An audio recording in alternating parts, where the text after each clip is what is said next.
hottest topics, the latest rumors, in-depth discussions, and the biggest headlines. Your weekly WWE fix all in one place. Find us on YouTube, iTunes, Automatic, and SoundCloud. This is the Main Event Podcast with your hosts, Imran, Arif, and Raza. It's time for the Main Event.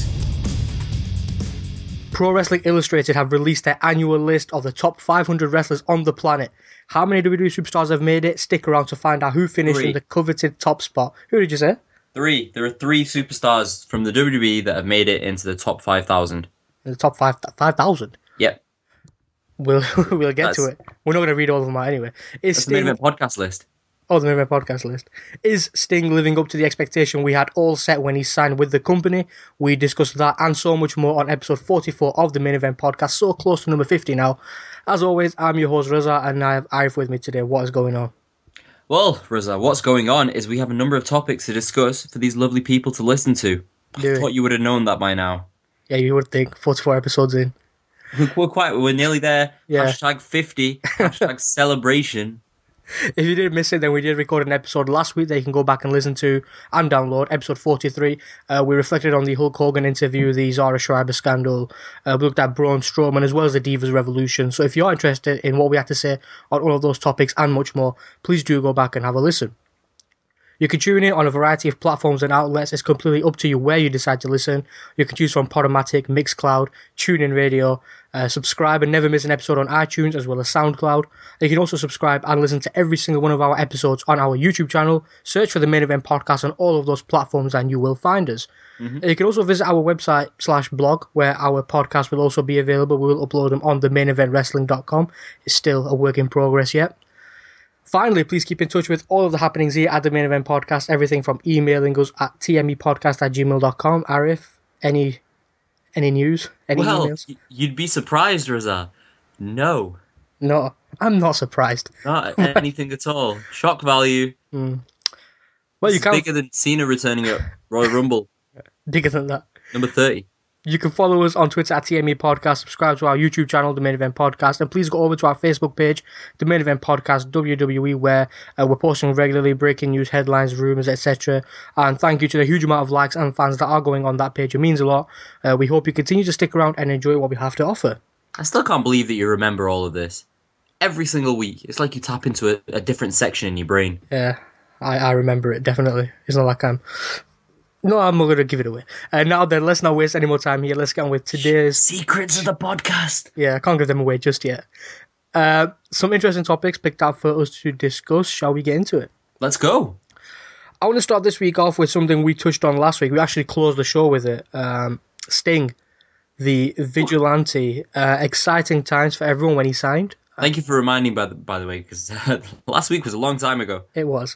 He had a WrestleMania match and whatnot. Now we have Seth Rollins at Night of Champions for the WWE World Heavyweight Championship. How he got that match, I have no idea.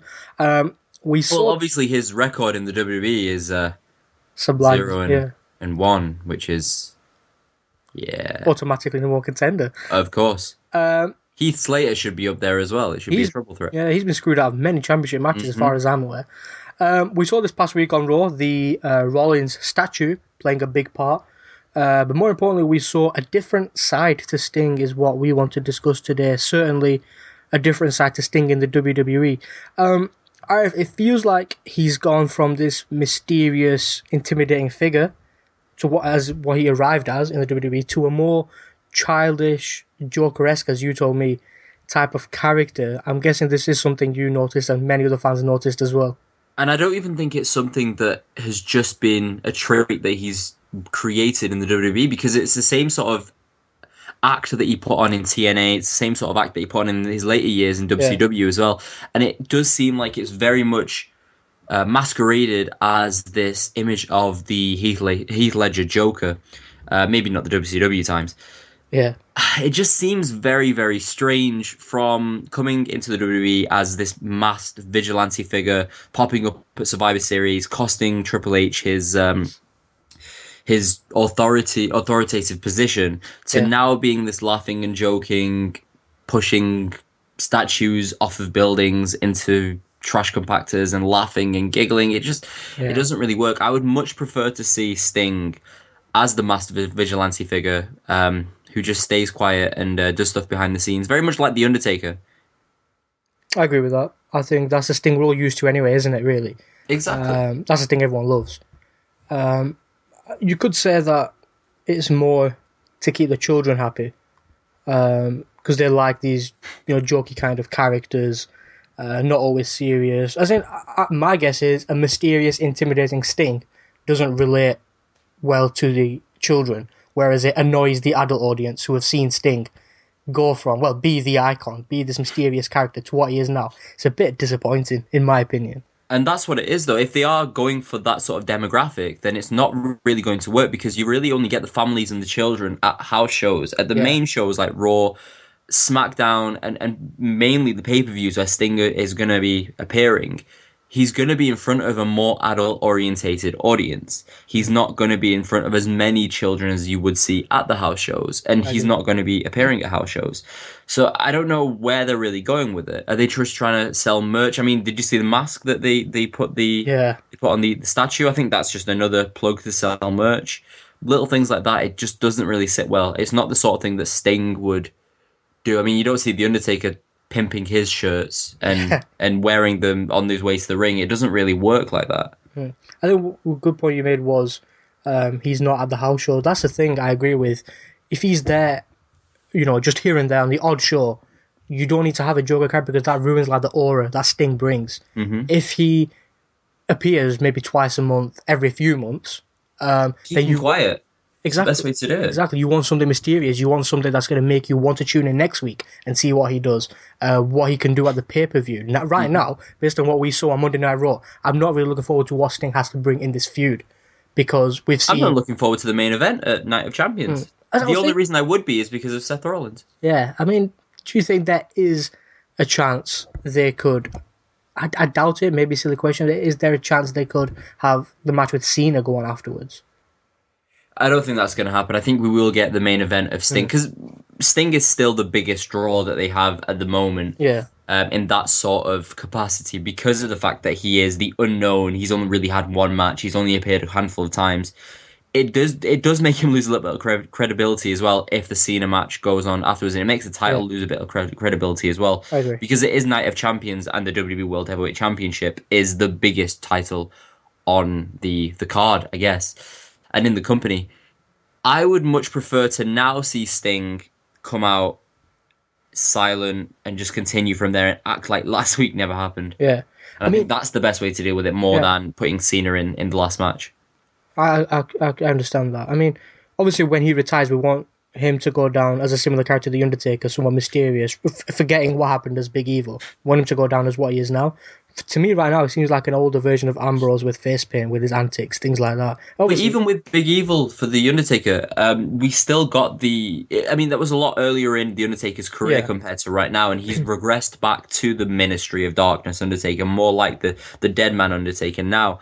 Sting came in late, therefore he shouldn't change his character. Yeah. Coming in as the silent vigilante to begin with, and then turning into this more vocal, jokey vigilante doesn't work as well, because the WWE audience haven't been exposed to the first initial incarnation of Sting in the WWE as much as they had with The Undertaker and with Big Evil. I agree. I think it's really difficult to understand, though, because you could argue that this was just a one-off with Rollins. What happened? Well, let's hope so. Yeah, because in the WWE at least, he's never done that before. I think it was clear that he was messing around with the statue because it was mind games. He was teasing Seth Rollins as a heel. Because was it not thrown together, though, this entire feud, because of the Shield and Wyatt family feud? Yeah, as in, I don't. We just mentioned it a bit earlier. As in, I don't know where it's come from. It doesn't really make sense. But I guess if anyone does deserve to have a chance at competing for the title, Sting has to be there. Mm-hmm. Outside of kayfabe, yes. In kayfabe, I don't think he does. Yeah, I agree. Do you think they possibly would have done it just because of the huge reveal with the statue? Maybe. I think that was a huge. They wanted to put a huge name under that.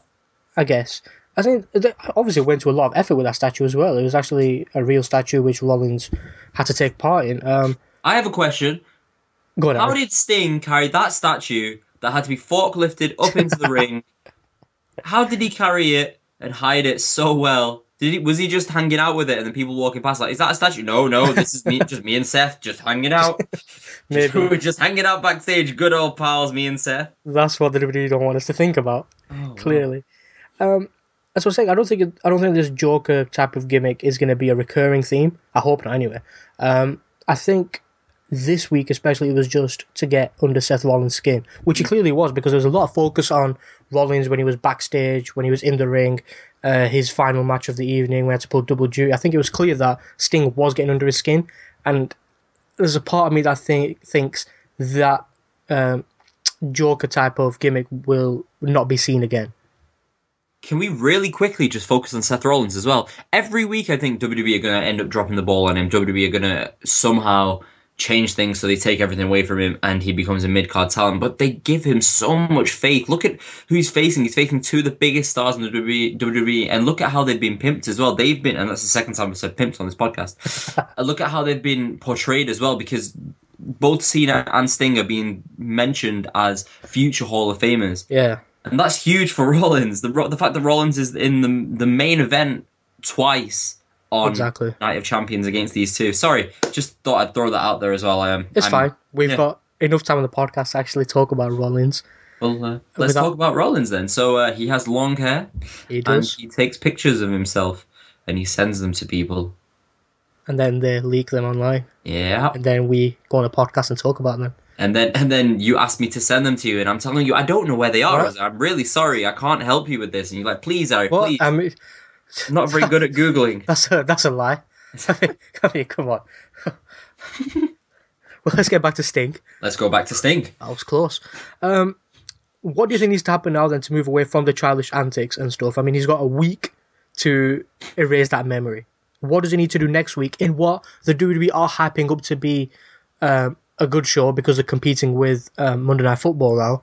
Mm-hmm. What do you, presuming he's there even, he should be there for ratings, what do you think he needs to do next week to erase that memory and head into Night of Champions with us fans looking forward to what he has to offer? Because right now, I'm not. This is such a difficult question because it seems like the damage is already done from that moment. It takes a lifetime to build someone up, but it only takes a moment to break it. Yeah. And that moment last week really broke the ideology that I have in Sting, and I'm sure a lot of people have as well. I don't know where Sting goes from now. Does he just continue the gimmick and then goes for the pay-per-view match and then maybe changes things once he wins the title, shows a bit more vigor? Maybe he needs to be attacked by Rollins. Maybe that needs to light a fire in Sting. Maybe that's the best way to really deal with things. I'm struggling. I'm clutching at straws. There we go. Stretching at claws. Clutching at straws with this because it's a really difficult idea of how to change someone back. I agree with what you said there. I think the key thing that needs to happen is Seth Rollins needs to get the upper hand for once. Give him a curb stomp. Yeah. Oh, if we could see that back, that'd be great. But Sting's face paint is just embedded onto the mat. Yeah. Whew. I do think Rollins needs to have the upper hand for once in this feud. Mm-hmm.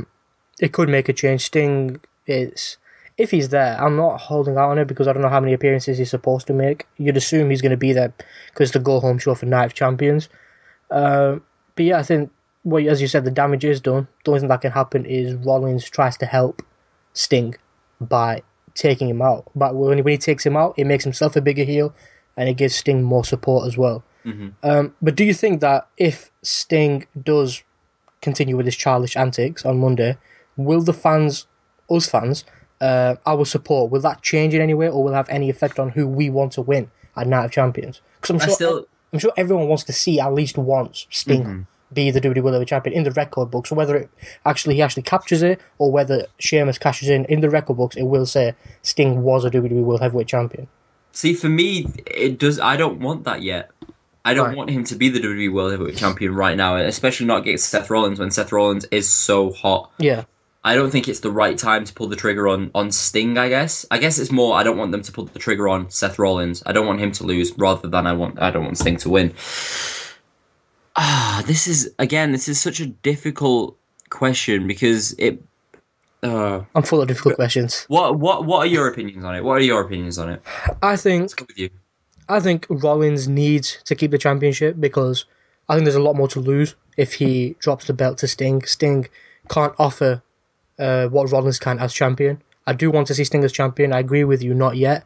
But if he continues his childish antics, I think fans would say they want a good match. They want Sting to come really close. But they still want Rollins to walk out because there's no one on that roster who can offer what he does right now. Okay, I've thought of something. Is that why you went to me first? This is a really difficult question for me. So Sting still has the star power, and it's still too early that the fans won't have turned on him just yet, just because of 1 week. I think that having Sting as your WWE World Heavyweight Champion will bring a sense of allure that you don't have with Seth Rollins because Seth Rollins is there every week. It'll be more like a Brock Lesnar figure. It'll be more like a legendary figure being your WWE World Heavyweight Champion if he wins. Yeah. Now, I don't think he should win. I agree with you completely. I don't think it's right for him to win at this moment. I don't think it's right for them to pull the trigger on him, and I don't think that he is ready for that position as of yet as well on the top of the card, because that's essentially what it is, and it's being in the main event of every Raw. And as hard as we think it is, look at how difficult the WWE superstars take it. Like, we've seen wrestlers flop being the main event on Raw and main event on SmackDown and the main event on a pay-per-view. And I don't know if Sting is 100% with the WWE style yet to be in that position. So yeah, I wouldn't let Rollins lose. I mean, that's the thing. Saying that though, I would possibly have the old Sting win, Sheamus cash in, because I think that then leads to Sting being the face who's chasing after Sheamus in the title hunt, and then we can take Rollins out of that picture and put him in a feud with Triple H. So I agree.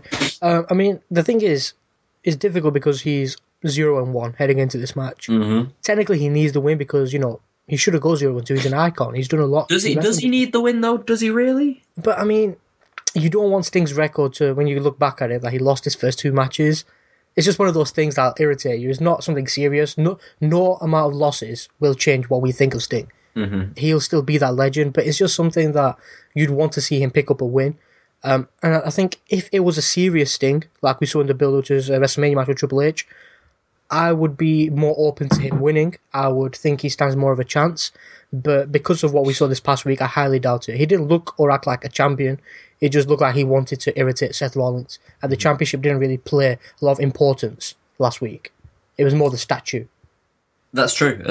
If Sting had a run previous to this in WWE, would you mind him going 0-2 in this run? No. I think that's the key thing here, because it is the fact that he is in the WWE for the first ever time. Yeah. And so, it doesn't make sense for him to lose twice, but just not against Seth Rollins. I mean, basically, they should have given him the victory at SummerSlam in the tag team match, and then possibly it would have made more sense for him to be in this feud again as well. Yeah, exactly. We'll have to see what happens then at Night of Champions. It's certainly something to think about. Mm-hmm. We'll have to wait and see what they really have in store for us. I mean, as you said with Sheamus, if Sting does win and Sheamus pins him, technically Sting has a win to his name. So there's nothing to complain about, really. Or Sheamus could cash in during the match like Seth Rollins did, and then just pin Rollins. That could happen as well. And that way, Sting looks strong. That is true. I don't know. They were teasing a Sheamus cash in, which shows me they're probably not going to do it at Night of Champions because they mentioned it. It's so frustrating. Yeah, I know. We'll have to see what happens at Night of Champions, which I think is the 20th or 21st of September. So that should be interesting. Last day of September. Moving on. Again, something we did discuss last week. So we'll use the Divas Revolution as a bit of a platform to discuss Eva Marie. Why? It's no secret what I was liking this conversation until you said Eva Marie. We've got to get this out of the way, haven't we? It's no secret what the future holds for her on paper anyway. She's decided to make a good go of carving an in-ring career for herself. She's down on NXT. She's being trained by Brian Kendrick. So it's clear that she probably does want this. No, Rizzo, no. She's a professional wrestler. Therefore, these are stuff that she should be supposed to do. Yeah. I don't know this should be supposed to do stuff. I think as far as I'm aware, Words are hard, okay? As far as I'm aware, she was brought in to be on Total Divas. Where she's back on top of the world. Oh, okay. Now she's back on top of the world. Is this you telling me you watched this, but don't tell us? Back on top of the world. I think this is news that I've watched Total Divas after slating him. I want your initial reaction on hearing that the future of the Divas division, the face of the Divas division, will be Eva Marie. From what you've seen so far. You're lying. You're joking. I'm not lying. Apparently it was Lana, but now they've decided to go with That's because Lana's Russian though, which is understandable. That reaction says it all. I mean, is there any point going further? It's too early for this. Yeah. I don't understand why. This is the thing. Why not put it on someone's shoulders who could actually carry it? So a Sasha Banks, even a Charlotte or a Paige. Eva Marie can't wrestle. She's proven time and time again that she can't even grasp the fundamentals. And I had a lot of sympathy for Eva Marie when she was training with the Brian Kendrick. Yeah. It's now got to a point where she can't get it, and it's been a year where she's been training hard. Don't put it on her. Don't put it on her shoulders, WWE. Don't put the fate of this women's divas division on Eva Marie's shoulders, because she'll drop it. She'll drop it, and then we'll blame the rest of the divas. Yeah. I mean, from what we've seen so far, improvement's not even the right word to use here. That's what she needs to do. She needs to improve. She's still green. She's making mistakes, which she should learn from. Whether she does is a completely different story. I think at one stage we should have cut her some slack, but now it's gone too far. I do think it could look bad on Brian Kendrick as well, because we know he's a good talent, and if he couldn't fix Eva Marie, then she can't be fixed. Well, then WWE in general just have a track record of blaming others for their potential top superstars' lack of success. Yeah. So I wouldn't be surprised if the Brian Kendrick is blamed for this. But that's the thing. I mean, do you think they're doing this because she's probably one of the top 3 most marketable divas? How? Because of her hair color? Because of her hair. It's not me. This is what the facts are. She's there for media appearances. She doesn't wrestle, but she's there signing autographs and things. They know she can probably sell merchandise, especially to the male audience. She can be quite popular. So do you think this is the plan then? Because for me, I can't seem to put my finger on it. What am I missing? What is it that do we see in her, apart from the looks, that made them decide Eva Marie is going to carry our Divas division? Is it a well thought out plan? But Raza, is anything in the Divas division a thought out plan?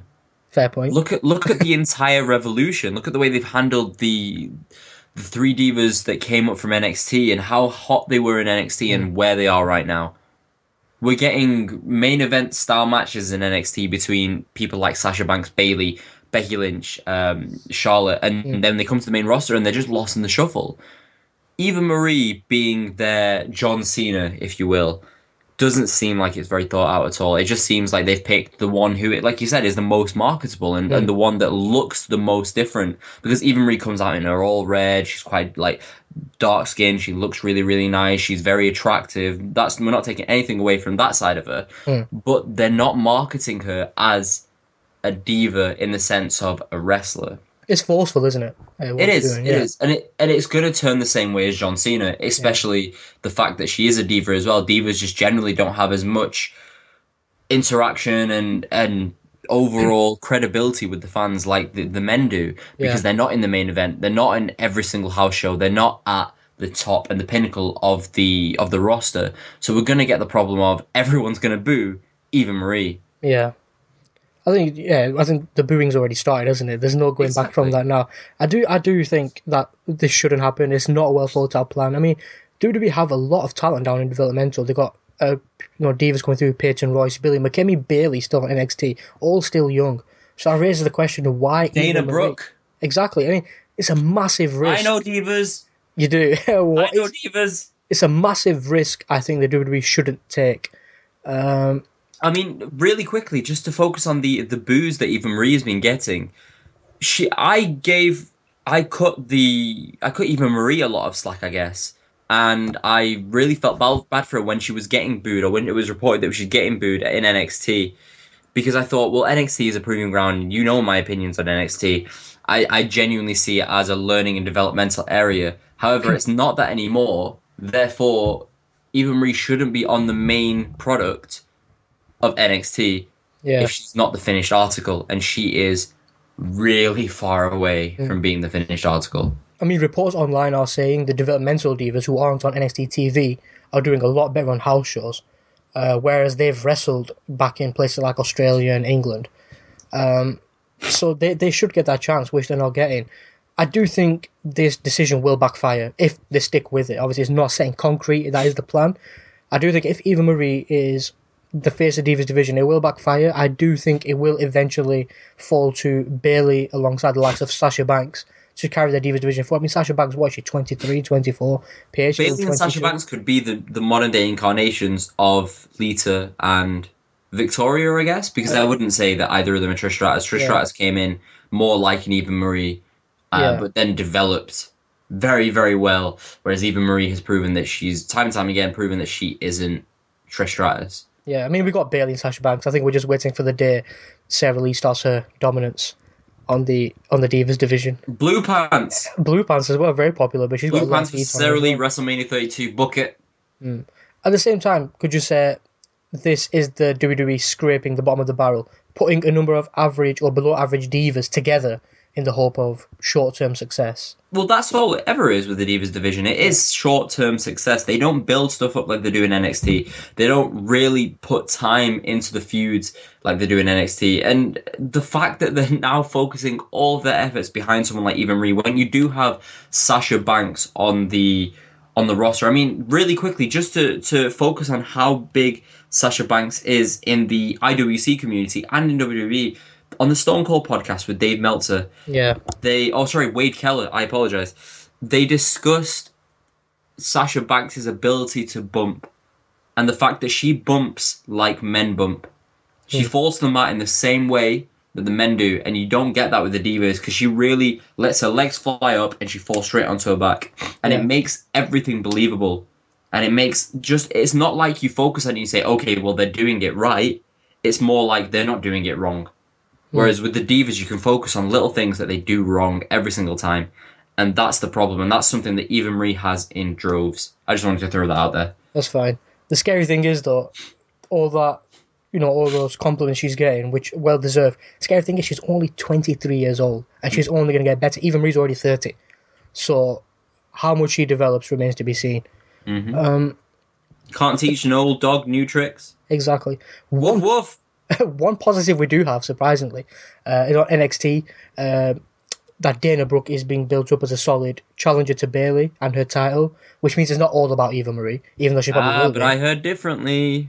What have you heard? I've heard that Dana Brooke and Bayley are going to compete and Bayley's going to win, and then it's going to be Eva Marie versus Bayley. And then Eva Marie's going to win the title. Okay, that's an interesting question now. What do you think should happen? We're going to have a new NXT champion. But at the same time, that would allow Bayley to move up. You think she shouldn't move up? No, not with the current state of the Divas division. No chance. No, keep her in NXT. Let her finish her career in NXT. But another positive is, as I was mentioning, this week, Triple H did break the news that Kana has signed with the WWE. She will of the Undertaker. She will report to NXT in late September. Massive addition. She was in attendance at TakeOver, sitting next to Ric Flair and Sergeant Slaughter. That's when the rumor started that she signed. Oh, I thought that was Ric Flair's wife. No, it wasn't. That's really awkward. So the point is, with so many genuinely talented women available, and the WWE continue to make good additions, why are they then putting Eva Marie at the top? Yeah, should it be Eva Marie who gets this opportunity, whereas everyone else is trying to earn their way to the top, work their way to the top? The Divas division is different to the men's division and the wrestler division, I guess, in the sense of you can have Cena at the top of the card in the male division, but then other talent will still get time on the card. However, in the Divas section, you rarely have more than one match on a show. If Eva Marie is at the top of the card, then it's more than likely that she'll be on every single month in some capacity. Therefore, she's taking the spot of Sasha Banks, Kana, as you mentioned, Dana Brooke possibly in the future, Bailey possibly in the future, even people like Paige, Charlotte, and even Alicia Fox or other wrestlers that could be potentially better than Eva Marie. And I genuinely think Nikki Bella and Brie Bella are better than Eva Marie. I just find this as a big issue that the WWE need to resolve, because the Divas division is limited by the number of stars that they can show and showcase on any given wrestling pay-per-view. Why they're going down the route of Eva Marie, I don't know. Because it just seems like something that's going to hit them in the face. Which happens quite often, we could say. That's true. Yeah. That's true. Definitely something. I'd love Sasha Banks to hit me in the face. Yeah. She'd probably take a better bump than you as well. Yep. Definitely something fans will argue about. Some people love Eva Marie, some people not as much. That's probably the kind of way. Which people? Show me these people that love her. Men. Men. In the audience. Not for her wrestling skills. The marks won't be cheering for her. They'll crucify. Let us know your thoughts as well, whether wherever you're listening. We'd love to hear what you think about this whole Eva Marie situation. Business. So how do they turn her around? Really quickly, how do they turn her around? How do they turn the crowd reaction around? Do they fire her? They keep her off NXT. Do you know what? She'll get a statue. She'll get a statue. I'm calling it now. She'll just get a statue. I'm calling it now. Oh, man. And then Lita's going to return and drop the statue in a bin and then go on a 30-minute rant, and then no one else is going to have time on the show. Hall of Fame jokes. Well, yeah, let us know what you think of that, of the whole situation. It's not something we really want to discuss in more depth, because Eva Marie has... You've given him way too much time. Eva Marie has just drained my energy. Not that way, verbally. Drained my energy. It's a PG show, bro. It's a PG show. Let's move on before any other jokes are aimed at me. Did you watch the Edge and Christian appearance on the Strongest Divas podcast? I did not. You did not. I did not. We can talk about it, though. Sure thing. That's what I was hoping for. We had two special guests on the Strongest Divas podcast, Edge and Christian, who made an appearance on Raw as well, actually, in a nice little segment with the Dudley Boys and the New Day. You think you know me? Yeah. You think you know me? With the kazoos. Yeah. I'm also. Can we really quickly talk about that segment as well? Because I'm sure Edge had his kazoo the wrong way around at the end. Maybe that could happen. It doesn't matter. Biggie took Christian's, didn't he? Yeah, and then he bit it. He couldn't break it, so he just dropped it. It's a good segment, though. I enjoyed it. Especially he's got no tricep meat, but no teeth. Tricep meat.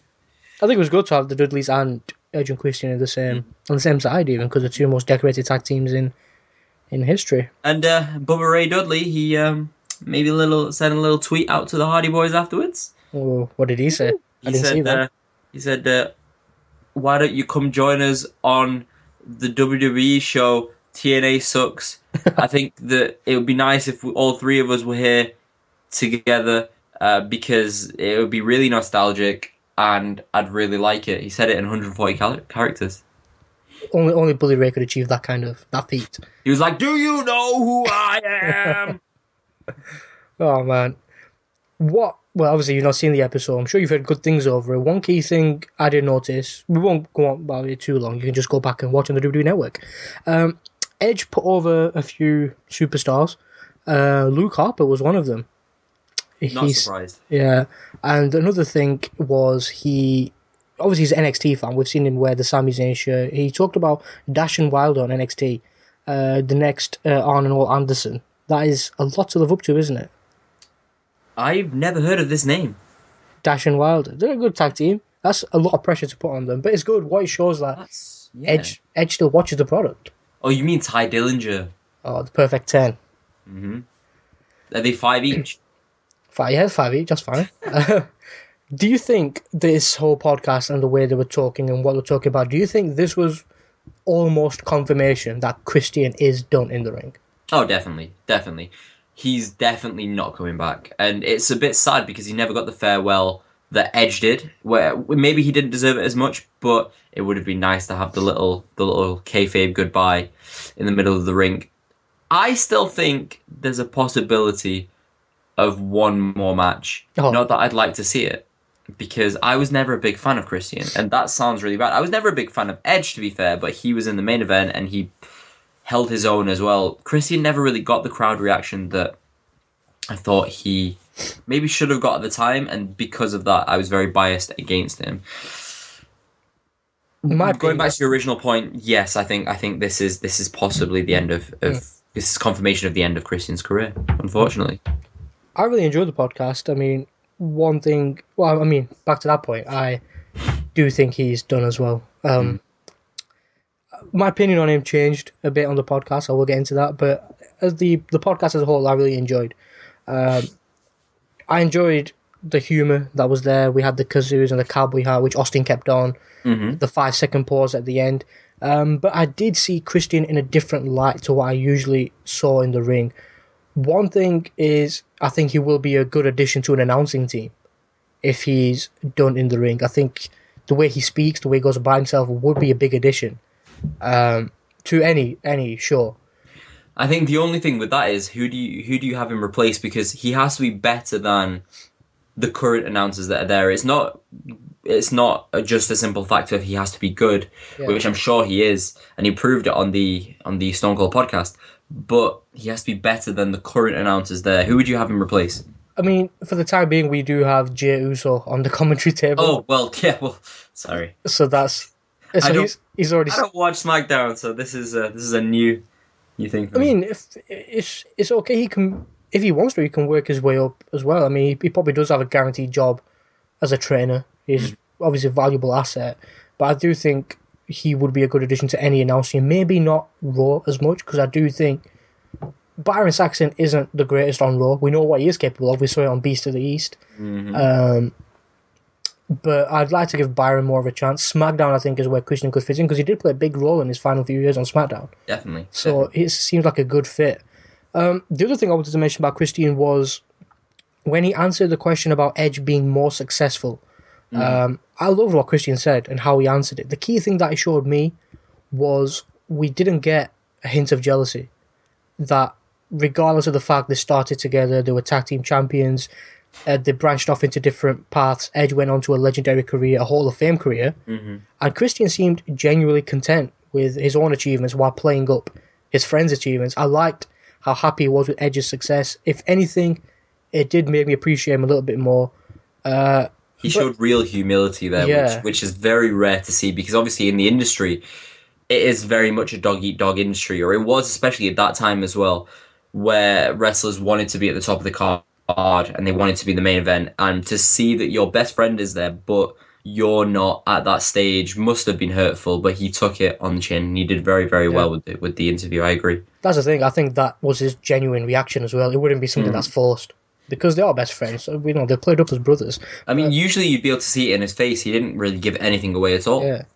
But I mean, if Rikishi can get into the Hall of Fame, then in the coming years, they definitely have a spot reserved for Christian. It's long overdue if he is done in the ring. I would have liked a big final goodbye. One more match with Orton even, because that was a good rivalry. But yeah, I don't think we're going to get that. It's just something I wanted to discuss quickly about the podcast. Edge versus Christian. Who can break each other's neck the quickest wins. Let's move on now. Edge might break it on the way to the ring. So Christian wins, that's fine. Yep. Let's move on now. Big news this week. Pro Wrestling Illustrated releasing the annual PWI 500. A good read. Interesting rankings as well. The criteria they looked at, things like activity, technical ability, influence they have, win-loss record, things like that. I'm just going to caveat this with, it's a very much a kayfabe list. Yes, of course. It's kayfabe, which is why you won't see myself or Rosa on that list. Yeah. Because we break the news down. They did ask me if it was okay to put me in the list. Huh? I said I want Arif there with me. And so they said no? They said fine. What? It's I didn't want to tell you on the podcast, but that's just what happened, Arif. Can we edit this bit out? Well, let's go through it will take us forever to go through the 500, so we're never going to bother doing that. If you want to know the 500, you can go. Who is number buy. 500? I don't know. I don't want to. Prepare. I will stall. You're going to stall?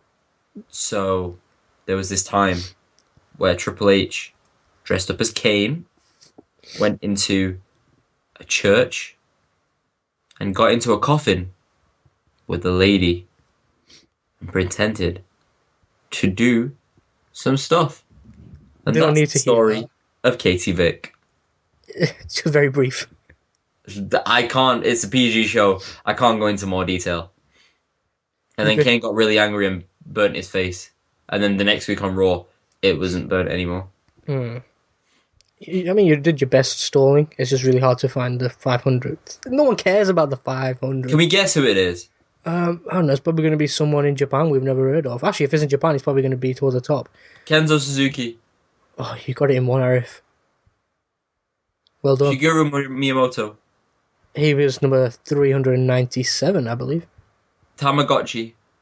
Tamagotchi didn't make the list. Oh, damn it. Let's go through the top 10. Okay. Have you seen that? Have you seen the rankings anyway? I haven't seen the rankings, and I've purposefully not seen the rankings as well. So, who do you think Pro Wrestling Illustrated put in 10th place? Top 10, massive. It's huge. So it doesn't matter if you're number one. This is so difficult because I only watch WWE. Well, it's a WWE superstar, so... Oh, okay. Brock Lesnar. No, Brock Lesnar is not in the list at all. Well, not in the top 500? Not in the top 10, I should say. He's not in the top 500, Reza. He is somewhere, I've just not checked. But he's not in the top 10. Somebody isn't as prepared as we thought. I'm not going to read through 500 names. Okay. And remember where they are. 10. Roman Reigns. No, number 10 is actually Kevin Owens. Oh! Who finished 27th last year. Now, is this based on September to September? It was... Difficult to say. It was June to July, I believe. Okay. So ever since his essentially his debut in NXT. Yeah. Okay, to where we are now. Okay. So I mean the points they've highlighted were big moments during the evaluation period. In his final match of Ring of Honor, he won. He beat Finn Balor to retain the NXT title in February. He retained the NXT title in his first match on Raw, beating Neville. He beat Sami Zayn to win the title. Mm-hmm. And obviously a clean pinfall victory against wrestling's biggest star, John Cena, in his WWE debut, in-ring debut. Agreed. It's hard to argue with that, I guess. And I'm happy having Kevin Owens at number 10 because it shows that he's come on leaps and bounds and he deserves to be in the main event in the WWE. Yeah. Hopefully WWE will follow suit. I hope so. Number 9, any guesses? I'll give you a hint. He was in the WWE. He was in the WWE? He was in the WWE. John Morrison? Nope. Johnny Nitro? Nope. Alberto El Patron? Yep, number 9. Oh, El Patron! Yes, he is 22nd in 2014. You know who I am. It just shows he's done good for himself, hasn't he, since... Alberto El Patron. He's done good since leaving then to stay in the top 10. Well, get into the top 10. I'm surprised they even took Lucha Underground into consideration. Big moments, Dave. Imran will hate me for that.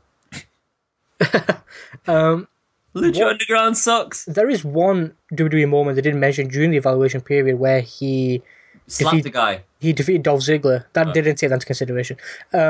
That would have made it number 1 in my opinion. Yep. He defeated Dolph Ziggler July 7th to become the contender to the United States Championship.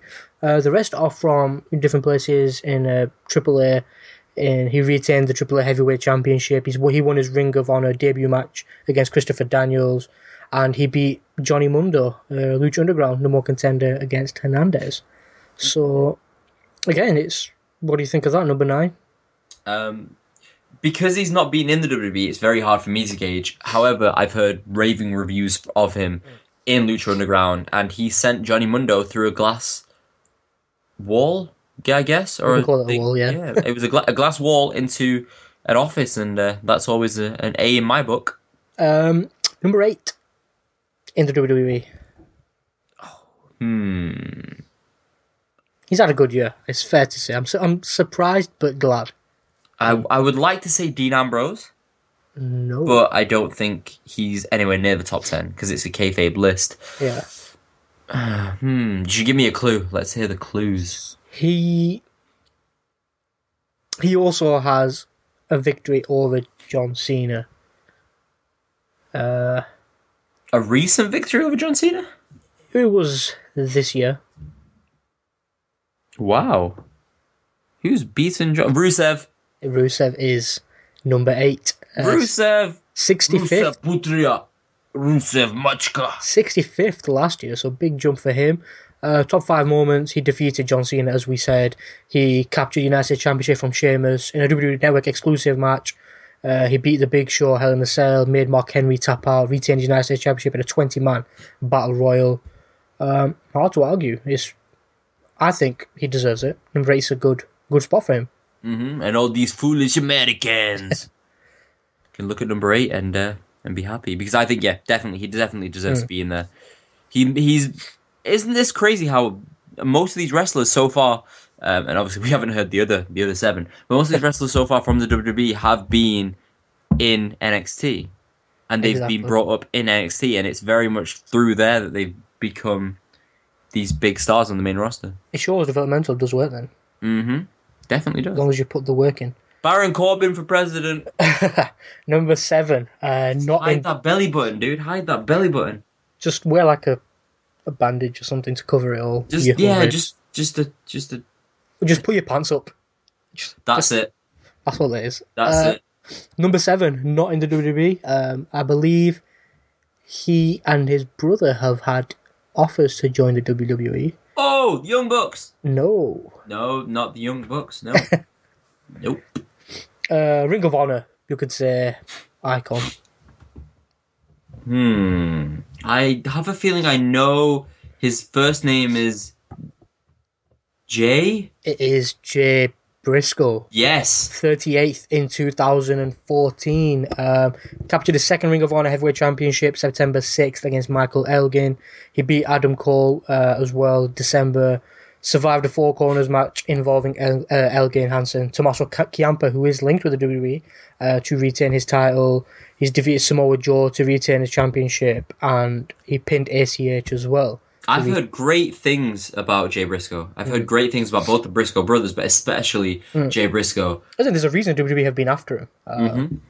I guess you've got to be wary of if you're Jay Briscoe and you know you're the guy on Ring of Honor and you don't know what NXT might bring. But that jump, it's like why would you stay on the beach when you can run into the ocean and see what happens? But apparently that's essentially what it is. Yeah, but apparently he's got a really good deal, which he survives off for him and his family.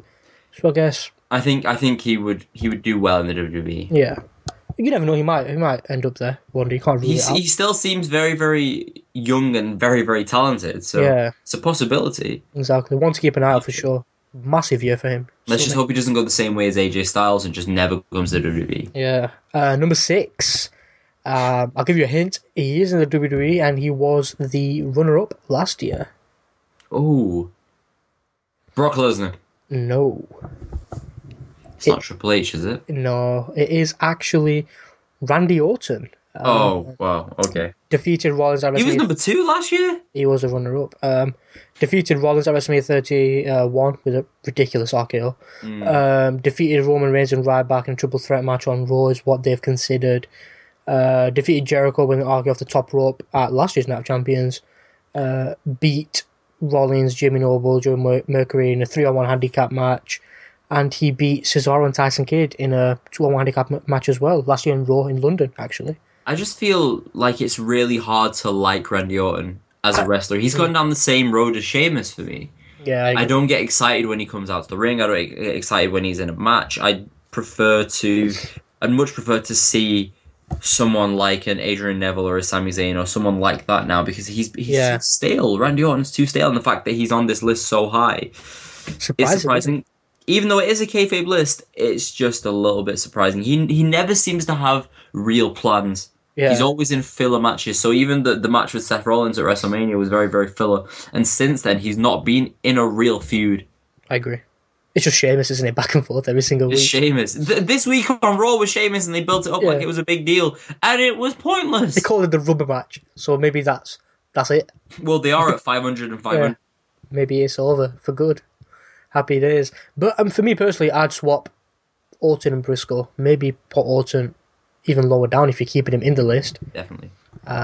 Number 5, not in the WWE. He's an IWGP superstar. At number 5? At number 5, apparently he's one of the now greatest superstars to have not competed in WWE. Oh, he's still popular. I've heard really good things about this person. What's his name? Give me his first name and I'll reply with his surname. Shinsuke Nakamura. That is it. Last year he was 17th. This year he is 5th. Again, a lot of IWGP moments. Interworld Championship on September 21st. Last year he made his second successful defense of the Interworld Championship, Wrestle Kingdom 9. He beat Roderick Strong as well. And he made his first successful title defense against Katsuyori Shibata as well. Yeah, that famous wrestler. If that happened. Again, well, I've heard that he has a legit MMA background. Yeah. He makes everything he does in the ring look real, and that's the thing. He has a really, really good ring general stance that brings out the best in both himself and his opponent. I've heard great things about him, and I'd love to see him in the WWE. I agree. I think a lot of people would, especially the IWGP fans anyway. Mm-hmm. Whether it happens... The internet wrestling gods. Yes. We're top 4 now. Again, WWE superstar. Dean Ambrose. Very close. It is Roman Reigns, who finished 7th. What? Last year. They've highlighted he eliminated 6 people in the Royal Rumble to win. He showed, quote, true grit in his WrestleMania match against Brock Lesnar, laughing off several suplexes, things like that, before Rollins cashed in. Defeated Bryan at Fastlane to get that position. Defeated the Big Show in Last Man Standing match, Extreme Rules. And he pinned Orton at last year's SummerSlam as well. Big achievements, you can say. Even though some of it has been forced. Big achievements, but does he deserve to be there? Yeah, that's a different question. That's the problem. And I don't believe that he deserved to be in any of those spots. Possibly the WrestleMania spot. That's the only one that I thought worked well because of the person he went against and because he worked to Brock Lesnar's style where he looked like he was being absolutely destroyed. The ending was perfect.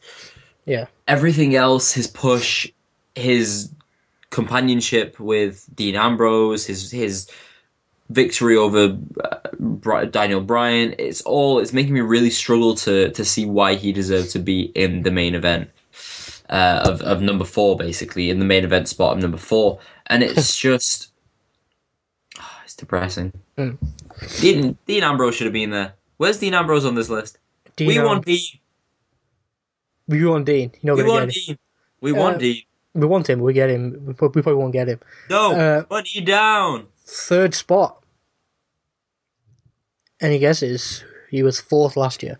So I may have Googled this one. Okay. It's you are, I am. You do realise that has no effect on me because I am when I fly just like evil, just like being evil Knievel. Do. AJ Styles in the house. Oh, AJ Styles, 3rd place. Moving one up from last year. Again, when you look at his achievements, he has achieved a lot. Beat Hiroshi Tanahashi, Ari's favourite Japanese superstar, in decisive fashion in Osaka to capture a second IW. Who's Osaka? It's this little town in I thought it was the first. Second IWGP Heavyweight Championship. He defended it. He won 7 of his 9 matches at the 2014 G1 Climax tournament. Yep. He won his match at Wrestle Kingdom 9 as well, and he pinned former Ring of Honor Heavyweight Champion Adam Cole at War of the Worlds 2015. So again, big achievements, much like Jay Briscoe as well. So it's hard. I don't understand why Jay Briscoe's so low, but good news for AJ Styles. So low, but he's in the top 10, rather. I guess. As I said at the start, top 10 is a massive achievement in itself. But when you consider Orton and everyone higher, then it kind of... That's true. It kind of makes it lose the credibility that it should. AJ Styles is, and always will be, in my opinion, the best wrestler to not have competed in the WWE. And that is a crying shame. People like Austin are saying he should still come. So He should. He definitely should. I would love to see him there. Now that Joe's there as well, it helps open the door to AJ Styles because of their storied relationship in the past as well. I would love to see just one run with AJ Styles. He doesn't need to come in for a lot. A lot of fans probably wouldn't know who he was, but he'd get the same sort of treatment as a Samoa Joe, and that would be enough for me. I agree. Let's move on. Number 2, the runner-up this year, who was third last year. It's Mr. John Cena, isn't it? It is. Mr. John Cena. Defeated Rusev to give him his first loss at WrestleMania 31. Defeated Kevin Owens in a fantastic match at Money in the Bank. He defended the WWE Championship at Battleground in a fatal 4-way against Reigns, Orton and Kane. Defeated Orton Hell in a Cell. And he defeated Rollins in a tables match. No more contendership at the line. TLC. What did you make of that? Cena's achievements this year have been better than his previous years, in the sense of he's been having 5-star quality matches with a lot of opponents, and that's not anything to do with him. I think that's more with the opponents that he's been facing. Yeah, that's true. But that shouldn't take anything away from the fact that Cena has developed from the main event wrestler that he was to this mid-card talent that's getting other people over. Even if that means that he's beating these talents, he's still getting them over. Being in a match with John Cena is better than not being in a match with John Cena, even if you lose. And the fact that John Cena is A, showing this side of himself, that he's able to drop lower in the card, but B, still maintain that he's having the best matches of his career, I think definitely proves that he should be in the top 5 at least, if not the number 2 where he is right now. So when we look at number 1, you'd say Cena deserves that number 2 spot? Definitely, especially with R-Truth as number 1. Sorry, did I spoil it? Number 1 is actually someone who finished 12th last year, safe to say, on PWR 500. He is the best wrestler in the world, kayfabe or not. Number 1, Seth Rollins, current WWE World Heavyweight and United States Champion. I don't know. Give this man a round of applause. What can we say? I mean, cashed in Money in the Bank briefcase during the main event of WrestleMania 31. First time ever. He won it. Defended the title against Orton.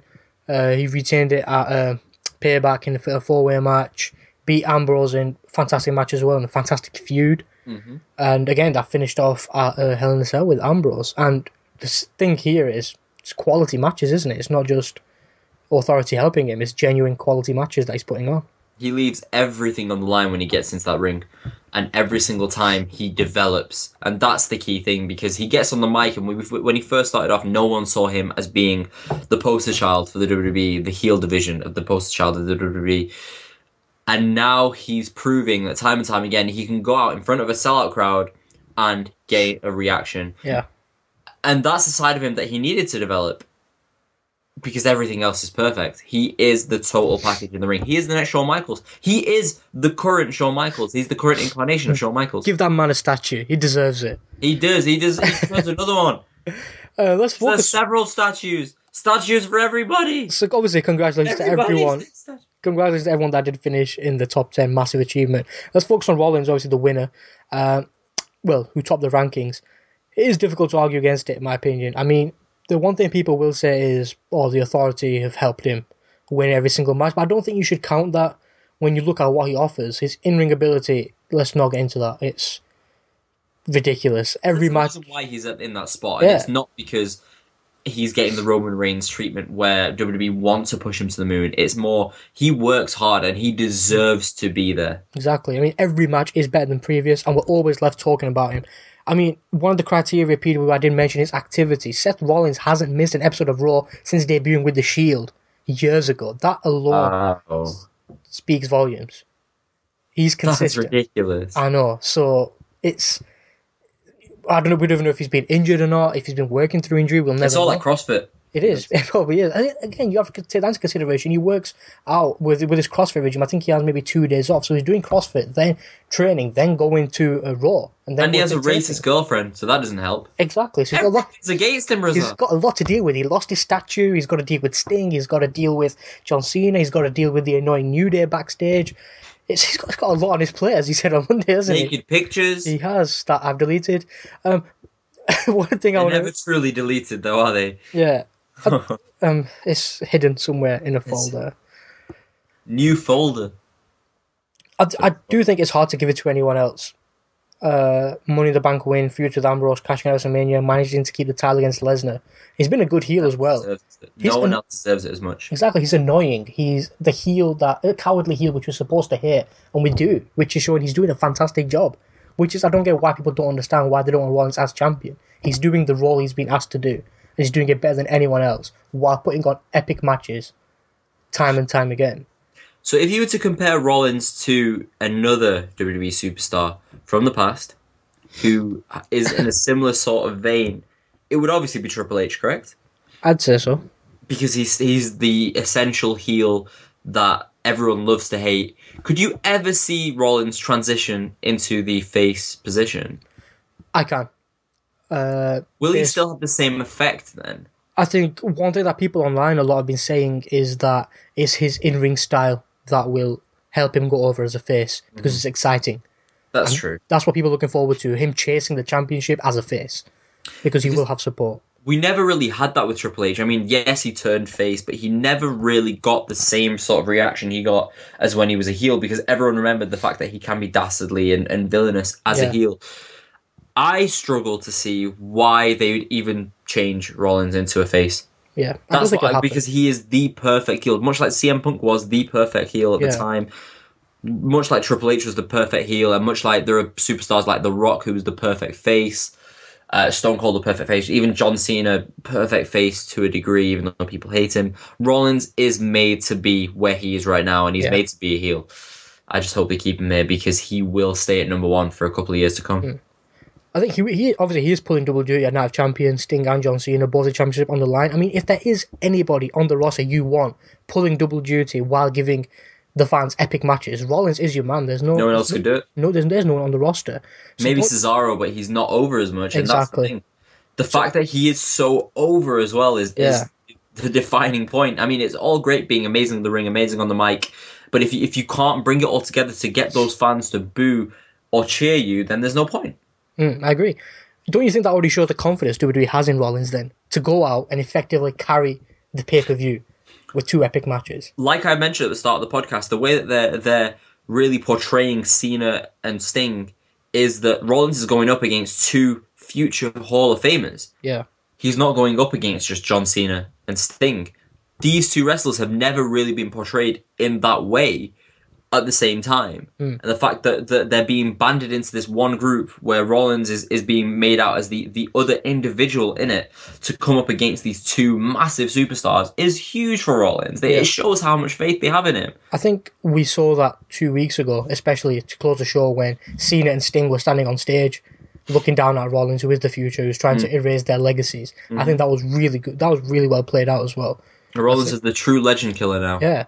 And for me, it's still a bit weird. I mean, at one stage, people were thinking is Roman Reigns set for stardom. Dean Ambrose would want to do good things, and it'll be Rollins who struggles when the Shield breaks up, and now he's on top of the world.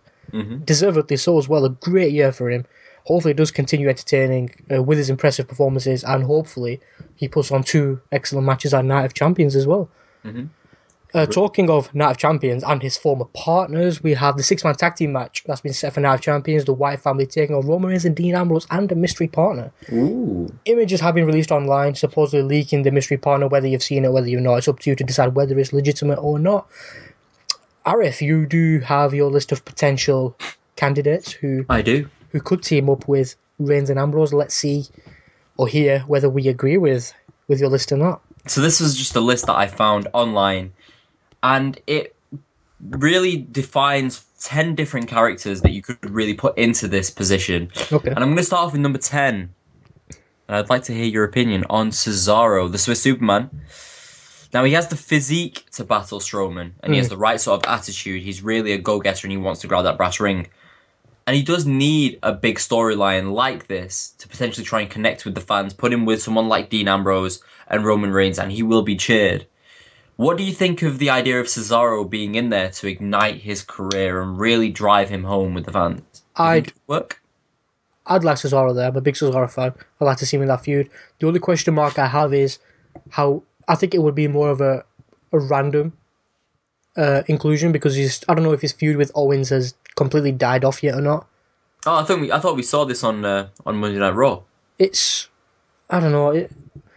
Cesaro's difficult one because regardless of how hard he tries, there's always going to be something that lacks. Mm-hmm. And I don't think he's the perfect fit to team up with Ambrose and Reigns. Mm-hmm. And that's just my opinion. I love Cesaro to death, like, fantastic superstar.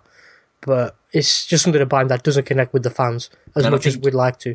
I think you're getting your wish anyway, because I think it's probably going to be Cesaro versus the Big Show. Oh yeah, that's exactly what I wanted. Mm-hmm. Yep, Cesaro versus the Big Show. I mean, we could have a six-pack challenge at the Night of Champions with 6 wrestlers going after the Intercontinental title. That way you continue the Cesaro and Kevin Owens feud, and you have the Big Show and the Miz and Ryback in there. And my next superstar, who is R-Truth. R-Truth. Now, hear me out, Rosa. He has a history teaming with Dean Ambrose. He holds a victory over Bray Wyatt. He has really good chemistry with Ambrose and Reigns because of his aerial ability, very much like a Seth Rollins. What is your opinion on maybe Dean Ambrose being the Seth Rollins of the group? Sorry, R-Truth being the Seth Rollins of the group with Dean Ambrose. I don't think of that. I think that'd bring the whole storyline down. We don't need any comedy aspects. Wherever comedy we get is enough from Dean Ambrose, and that's very scarce. So I don't think we need R-Truth in this. You need someone who can match up to Strowman. That's the issue they're playing out. R-Truth's not that man. But Rosa, what's up? It's not R-Truth, please. If they do that, I will cry. Moving on to number 8. A little man known as Daniel Bryan. Possibly coming back from injury. We know that he has been cleared by external doctors. Yeah. I completely forgot about Bryan. He's had a massive feud in the past with Bray Wyatt. He's had potential feuds with Roman Reigns recently as well. And I think it would work really well. It would be a great way to get that team over. Yeah. Does that then mean that the Wyatt family have to lose that match? Yes. But ultimately, they're probably going to lose it anyway. So why not put Daniel Bryan in there? It'll be a really good way to gauge his return as well. Yeah. He could have a limited activity schedule for it as well. I don't know. I think it would work. What do you think? I think out of the names you've mentioned so far, Bryan is probably the top pick. Fans love him. The key thing there is he has history with the Wyatt family. That's what's important, and with Roman Reigns as well. That I think would help Reigns as well if Bryan teams up with him. Mm-hmm. That'd help him get over as well, especially with a win. I can see that happening if the WWE clear him. Whether they do, that's a completely different story. If they do, then yeah, I'd like to see that happen. Trying to get the same sort of push that he got at Fastlane, and then he got booed at WrestleMania. Moving on to number 7, the superstar that spoke to Dean Ambrose and Roman Reigns on Raw, and then subsequently got attacked, I would say, by the Wyatt family, Randy Orton. Now, WWE currently have no plans for Orton. As usual. It's just a running joke with him. They may throw him in this mix, but and this would be a really good way of doing it as well because of the fact that he got attacked because he was seen speaking to the other members of S.H.I.E.L.D. Would you like him to be in this? I think that's the best way to answer this. Would you like him to be in this feud? Because it would work. We know it would work, but would you want him to be in this position? There's 2 ways to go about it. 1, no, because I don't think it would have any effect on the storyline. 2, for Orton's sake, I'd like him to be involved in it. We know what he's capable of. Fans do love him. Well, who else does he face if he's not in this feud? Because unless they keep him off as injured and then he returns after the Night of Champions and attacks Bray Wyatt, and then we have the Wyatt. Then we have a Wyatt Orton feud that I can really, really get behind. That's what I was gonna get at. The fact that people might assume. Not sorry. People might assume because they attacked Orton, he's automatically in the match. Maybe that is just to take him out, so he might not be in the match. And then we get a return. Yeah, I think for Orton's sake, he should be involved. I personally don't want him there. Not in this feud. Fair enough. Moving on to number 6. This is a bit of a wild card, but a lot of these wrestlers seem to be a bit like the wild card wrestlers. So, The Undertaker. I can see where you're coming from with this. Why'd you put it? Why he's been mentioned. Mm-hmm. So Lesnar previously, and now he's returning to face Bray Wyatt as well, another WrestleMania opponent. I can't see it happening. I don't think it would be the right decision with the Brock Lesnar feud as well. And I would much rather not see The Undertaker now until WrestleMania. Yeah. But it would work. It would work. very much work. And then we could also then see The Undertaker turn on Roman Reigns as well, a la the Shield versus the Shield versus The Undertaker feud that previously happened, where The Undertaker got taken out by the triple powerbomb. Exactly. That could very much then build up a really good feud for the Survivor Series pay-per-view, or even for the Royal Rumble, between Reigns and The Undertaker. I agree with everything you said. I think he probably won't be there. He shouldn't be, but he is. Yeah, based on the storylines that have happened, it would make complete sense. Mm-hmm. The fact that he's in a 6-man tag means he won't have to exert so much. He'd still be, lighter in the ring. He wouldn't have to, have so much damage. And Brock Lesnar's not there, so he won't collapse. Exactly. I'd like to see it happen. I think it would give Night Champions more importance as a whole, having Sting and Undertaker on the same night again. But as you said, it's a wild card. Fans would want it to happen, but it won't.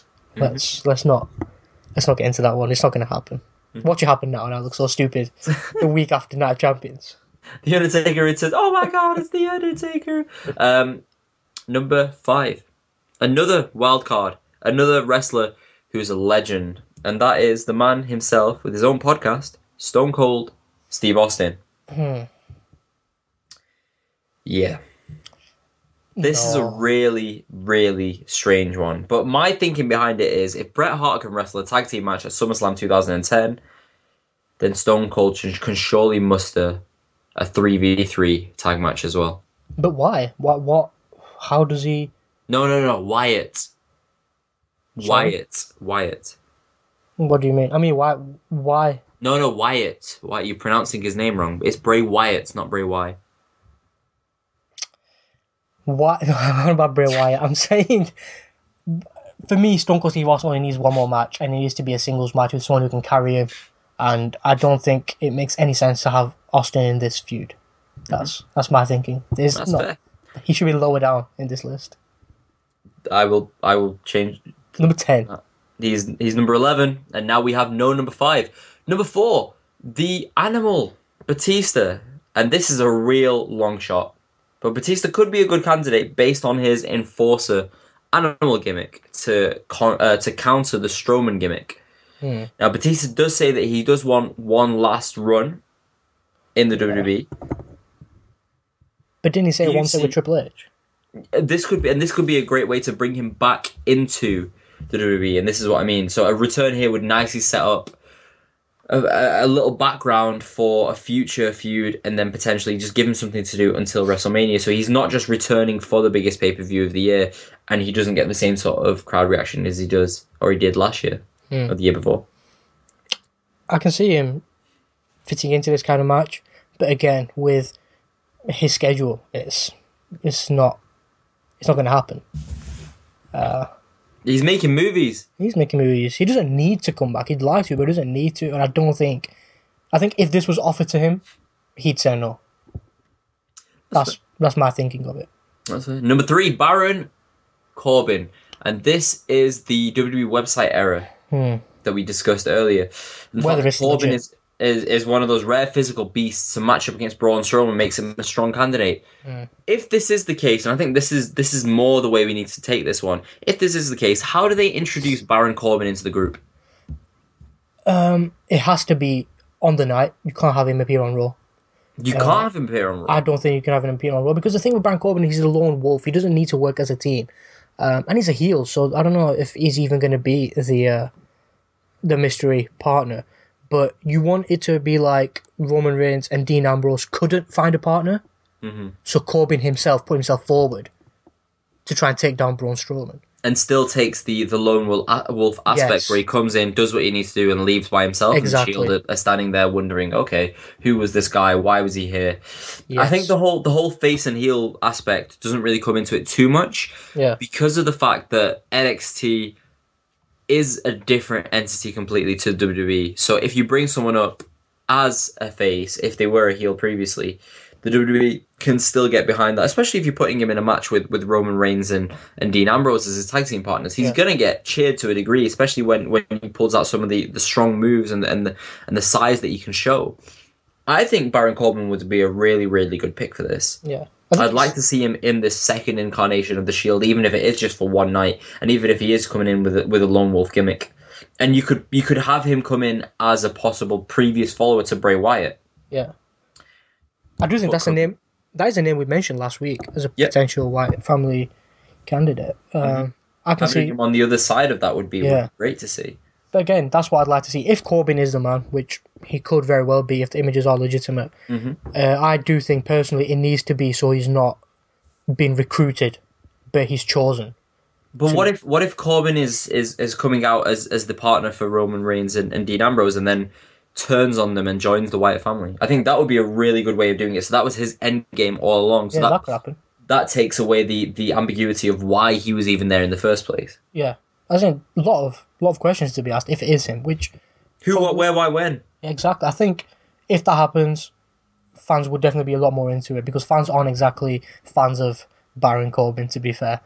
I like Baron Corbin. Apart from the belly button, isn't it? Yeah, just pull the belly pants button up. Exactly. Good look about him. Whether he should be a Night of Champions, NXT guys always get a good reaction on the main roster. That's true. Regardless of who they are. If they prove themselves in NXT, they always get a good reaction. Exactly. So far, I'd like to see... I'd say Corbin or Bryan. Mm-hmm. Not one person. Corbin or Bryan. Corbin or Daniel Bryan. What about Brian Corbin? Brian Corbin. I've heard he's retired. In ring. Bears. The bear hug! The bear hug! Link in the description, people. Yeah. Link in the description. Of course, I'll put it in. So make sure you put the link in. I'll put it in. Otherwise we'll look like idiots. Number 2. Any guesses? Former Wyatt member? I don't want that to Beard? happen. I don't want that to happen. No. He's bald? No, not Eric Rowan, please. Wears a sheep mask? I don't want that. It doesn't make sense. He just recently aligned himself with Luke Harper again. No, but he could be seeking revenge. I don't know. It's not. It's going to be built up as this massive reveal. Eric Rowan, people are just going to be like, oh, okay.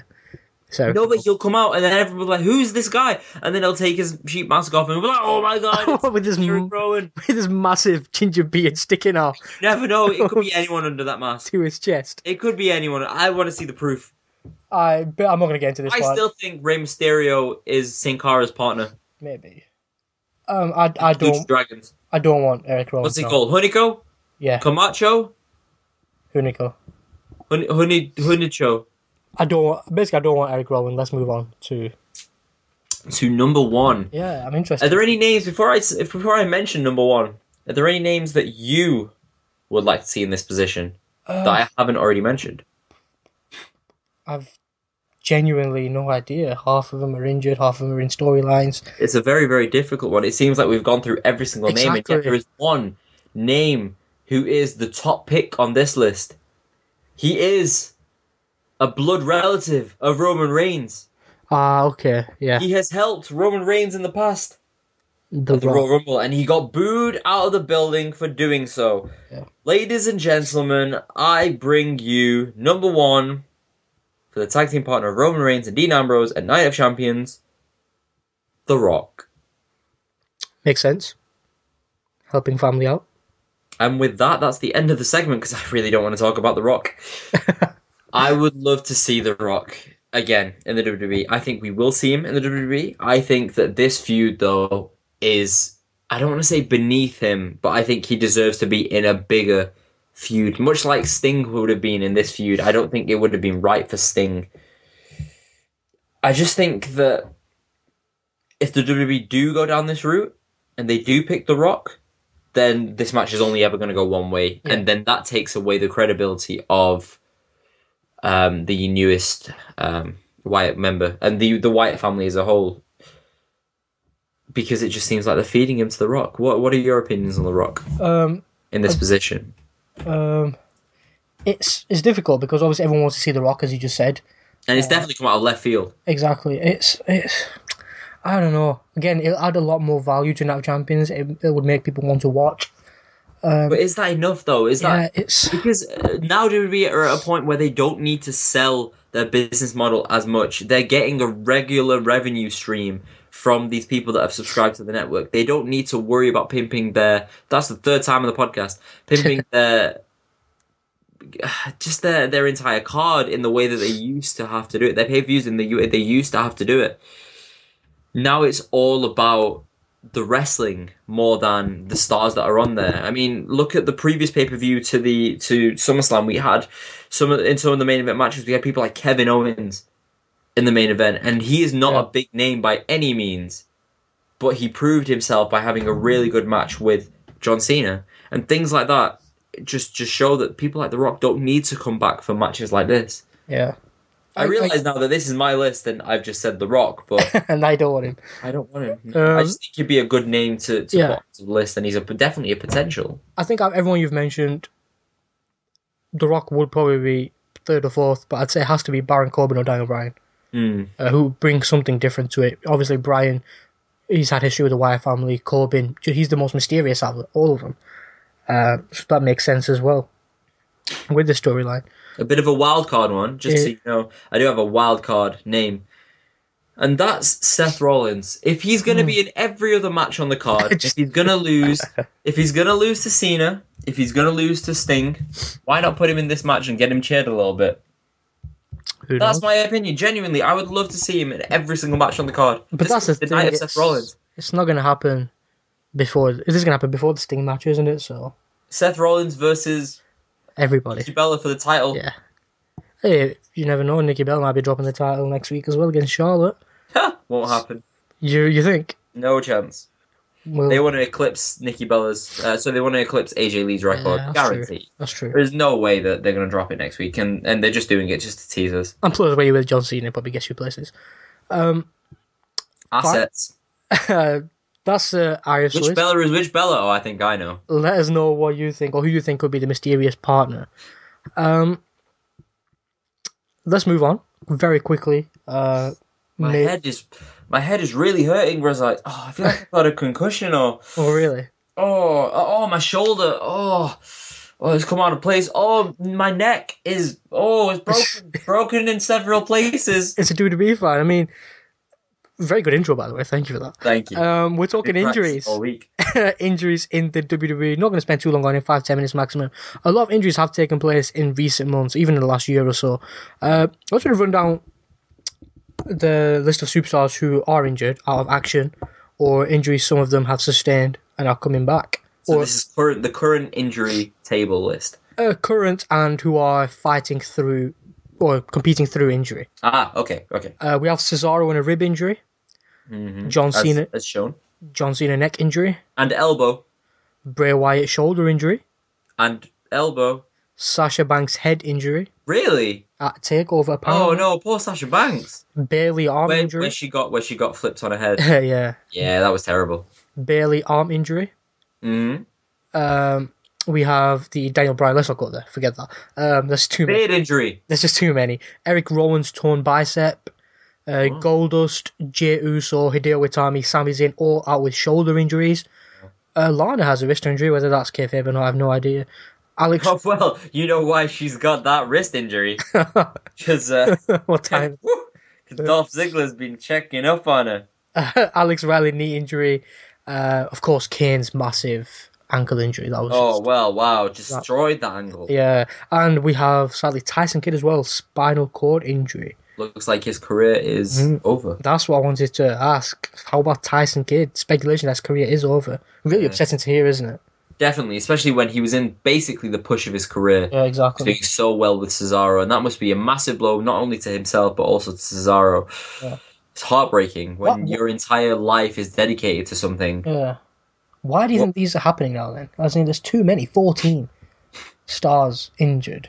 Well, Rosa, I'll tell you exactly why it's happening. The general style of the WWE has changed. From the days where you had people like Stone Cold, The Rock, Triple H, Shawn Michaels even, to a degree, having more of a mat-based style or more of a slobber knocker style. Yes, you were getting concussions, but not as much. Now there's that emphasis on trying to make sure that the shots look real, so the punches hit harder, therefore you're going to get more concussions.